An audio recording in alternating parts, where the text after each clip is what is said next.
All right, so welcome back to another great episode we have for you today here on Multifamily Live. I am Jason Yarusi, and there's a lot of misconceptions out there about investing in multifamily properties, and we hear this all the time at Yarusi Holdings. A lot of these misconceptions. So we wanted to talk today to just shed some light with you about what we do, how we do it, and why we do it. So I'm going to start here. Misconception number one: it is too expensive to invest in multifamily properties. So yes, when you are buying a property which could have 100, 200, 500, 10, 20 units in there, it may be more expensive than a lot of the houses out there. Yes, that is the case. However, when you look at the investment of the multifamily property here, we use something called syndication, and it's where we pool resources along with ours. We pool resources from investors so we can all buy this larger property and benefit from the economies of scale. So typically, in the range of investment, you may find that 25,000, 50,000, or 100,000 is a typical investment that an investor makes with us. On average, it's actually a little over 73,000 that an average investor invests with us to invest alongside with us into multi-million-dollar apartment buildings. And it gives them the economies of scale from getting all the other great benefits of multifamily investments. Misconception number two is that vacancy will ruin your profitability.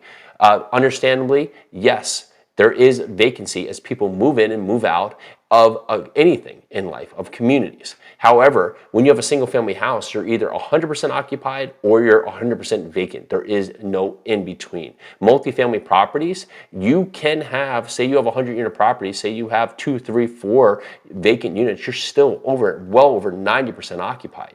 It makes it a very safe investment because on these parts, there's typically a break-even point, somewhere in that 60 to 70% range of how occupied you need to keep the building to just cover your mortgage and your expenses. So if you can understand that range, understand the process, you can keep it to a point to figure out how to maximize that building. Now, we find we never want to be 100% occupied. If we are 100% occupied, it means our rents are too low. So our perfect rental rate is around the 95%. That's a good range. It means we're pushing rents, we're keeping moving, and you're always going to have tenants move in and move out. Next, misconception number three: financing will be challenging.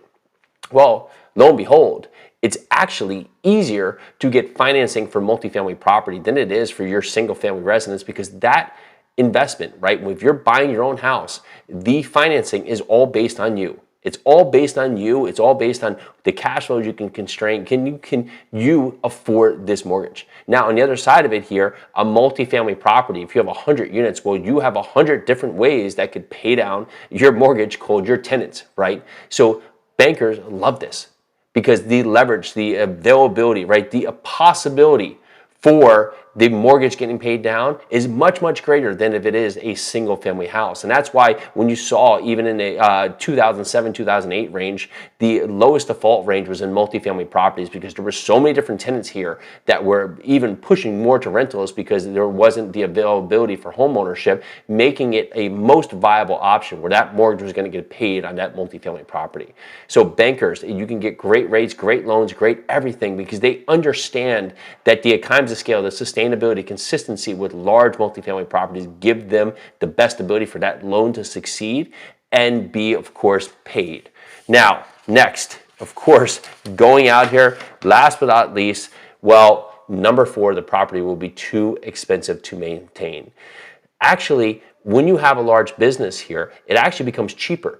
Because when you have a single family house, if something breaks, the toilet breaks, you have to hire that one plumber, go all the way out, see what parts they need, how much it's going to cost, run back and get those parts, come back and get it fixed. And that bill, $400, $500, $600 bill, may chew up cash flow for 3, 4, 5 months on that single family property. Where if it's a multifamily property, 100 unit, 120 unit, you have a full-time staff, a full-time leasing person, a full-time maintenance person, that their expense, their cost is spread across all of those units. So you're able to push off that cost factor to cover across a large array of units because they can go there and fix it because they're on the ground taking care of the property day in and day out.